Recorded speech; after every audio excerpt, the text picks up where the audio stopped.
j'ai constaté dans mes rencontres avec les parents que l'entrée à l'école avait souvent été difficile, aussi bien du côté de l'enfant que des parents.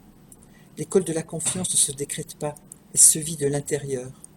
Quand l'enfant franchit la porte de l'école, il sait ce qu'il quitte, mais il ne sait pas encore ce qu'il va trouver. Aller à l'école, c'est aller à la rencontre de l'inconnu. Si l'enfant reste sur le seuil, si les parents ne sont pas en confiance, et si nous n'y prenons pas garde, ce sera dramatique pour lui et pour sa future scolarité. C'est la connaissance des difficultés que rencontraient certains enfants dans leur scolarité ultérieure qui m'a amené à travailler en petite section de maternelle et à écouter les enseignantes et enseignants de petite section qui se trouvaient parfois très seuls face au comportement de certains enfants et au désarroi de certains parents.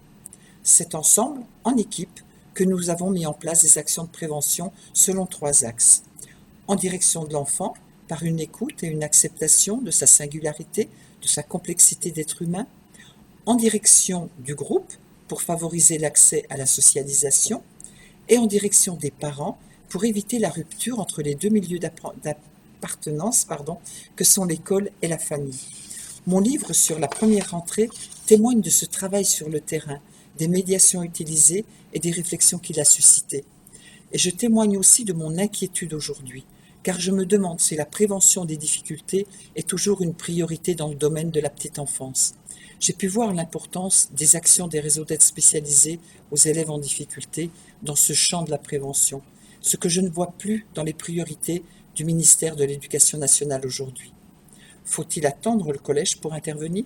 Faut-il attendre le décrochage scolaire alors même que nous aurions pu et dû accompagner l'accrochage scolaire pour qu'il se passe dans les meilleures conditions possibles ? Comment faire pour que l'entrée à l'école constitue une plus-value dans la croissance de l'enfant et ne constitue pas un obstacle infranchissable ? L'enfant n'est pas d'emblée un élève. L'entrée à l'école peut parfois le bouleverser et il a besoin d'être accompagné, tout comme sa famille a besoin d'être accueillie. Nous avons des réponses pour que l'accueil de l'enfant et de sa famille soit vécu comme une séparation qui fait grandir et pas comme une rupture. L'idée est de réfléchir ensemble. Comment chacun, de notre place, nous allons accompagner l'enfant pour que son entrée à l'école se déroule le mieux possible.